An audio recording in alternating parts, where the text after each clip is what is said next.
5 दिन की छुट्टियां बिताकर जब ससुराल पहुंची तो पति घर के सामने स्वागत में खड़े थे। अंदर प्रवेश किया तो छोटे से गैराज में चमचमाती गाड़ी खड़ी थी, स्विफ्ट डिजायर। मैंने आंखों ही आंखों से पति से प्रश्न किया तो उन्होंने गाड़ी की चाबियां थमाकर कहा, कल से तुम इस गाड़ी में कॉलेज जाओगी प्रोफेसर साहिबा। Oh my God! खुशी इतनी थी कि मुंह से और कुछ निकला ही नहीं। बस जोश और भावावेश में मैंने अपने पति तहसीलदार साहब को एक जोरदार झप्पी दे दी और अमर बेल की तरह उनसे लिपट गई।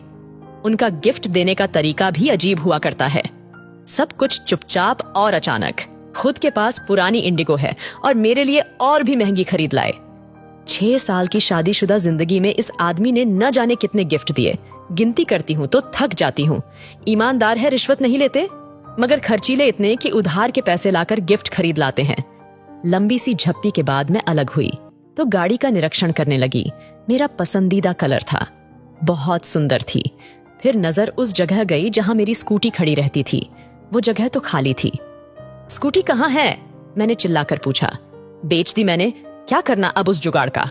पार्किंग में इतनी जगह भी नहीं है। मुझसे बिना पूछे बेच दी तुमने? एक स्कूटी ही तो थी पुरानी सी, गुस्सा क्यों होती हो? उसने भावहीन स्वर में कहा तो मैं चिल्ला पड़ी। स्कूटी नहीं थी वो, मेरी जिंदगी थी, मेरी धड़कनें बसती थीं। उसमें मेरे पापा की इकलौती निशानी थी, मेरे पास। मैं तुम्हारे तोहफे का सम्मान करती हूं, मगर उस स्कूटी के बिना नहीं। मुझे नहीं चाहिए तुम्हारी गाड़ी। तुमने मेरी सबसे प्यारी चीज बेच दी, वो भी मुझसे बिना पूछे। मैं रो पड़ी। शोर सुनकर मेरी सास बाहर निकल आई। उसने मेरे सर पर हाथ फेरा तो मेरी रुलाई और फूट पड़ी। रो मत बेटा, मैंने तो इससे पहले ही कहा था, एक बार बहू से पूछ ले। मगर बेटा बड़ा हो गया है, अब तहसीलदार बन गया है, माँ की बात कहाँ सुनेगा। मगर तू रो मत। और तू खड़ा खड़ा अब क्या देख रहा है? वापस ला स्कूटी को। तहसीलदार साहब गर्दन झुकाकर आए मेरे पास। रोते हुए नहीं देखा था मुझे पहले कभी। प्यार जो बेनतहा करते हैं। याचना भरे स्वर में बोले, सॉरी यार, मुझे क्या पता था वो स्कूटी तेरे दिल के इतनी करीब है। ने तो कबाड़ी को बेचा है सिर्फ 7,000 में। मामूली पैसे भी मेरे किस काम के थे? बेच दिया कि गाड़ी मिलने के बाद उसका क्या करोगी? मैं खुशी देनी चाहिए थी, आंसू नहीं। अभी जाकर लाता हूं। फिर वो चले गए। अपने कमरे में आकर बैठ गई। पति का भी क्या दोष था? हाँ, 1-2 बार उन्होंने कहा था कि इसे बेचकर नई ले ले। मैंने भी हंसकर कह दिया था कि नहीं, यही ठीक है। लेकिन अचानक स्कूटी न देखकर मैं बहुत ज्यादा भावुक हो गई थी। होती भी कैसे नहीं? वो स्कूटी नहीं औकात थी मेरे पापा की। जब मैं कॉलेज में थी तब मेरे साथ में पढ़ने वाली एक लड़की नई स्कूटी लेकर कॉलेज आई थी। सभी सहेलियां उसे बधाई दे रही थीं। तब मैंने उससे पूछ लिया, कितने की है? उसने तपाक से जो उत्तर दिया उसने मेरी जान ही निकाल ली थी।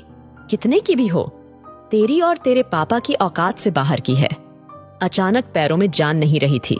सब लड़कियां वहां से चली गई थीं, मगर मैं वहीं बैठी रह गई। किसी ने मेरे हृदय का दर्द नहीं देखा था। मुझे कभी यह एहसास ही नहीं हुआ था कि वे सब मुझे अपने से अलग गरीब समझती थीं। मगर उस दिन लगा कि मैं उनमें से नहीं हूं। घर आई तब भी अपनी उदासी छुपा नहीं पाई।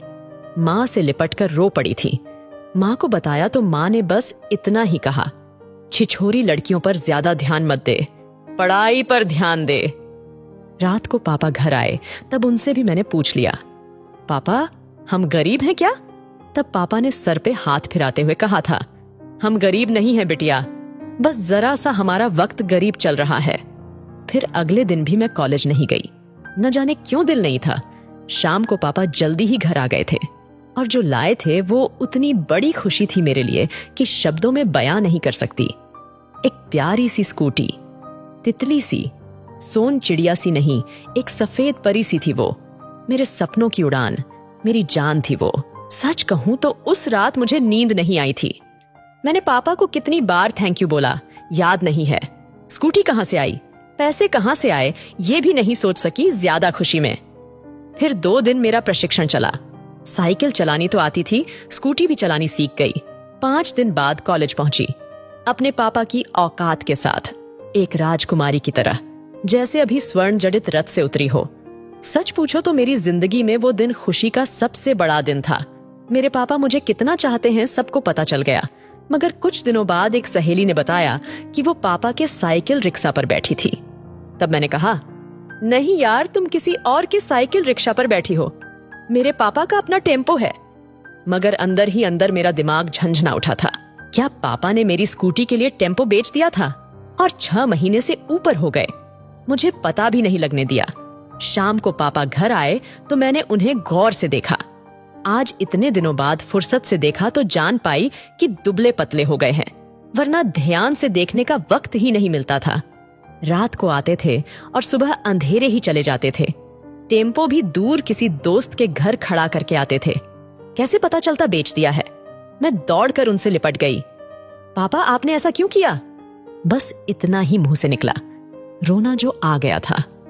तू मेरा गुरूर है बिटिया, तेरी आंख में आंसू देखूं तो मैं कैसा बाप।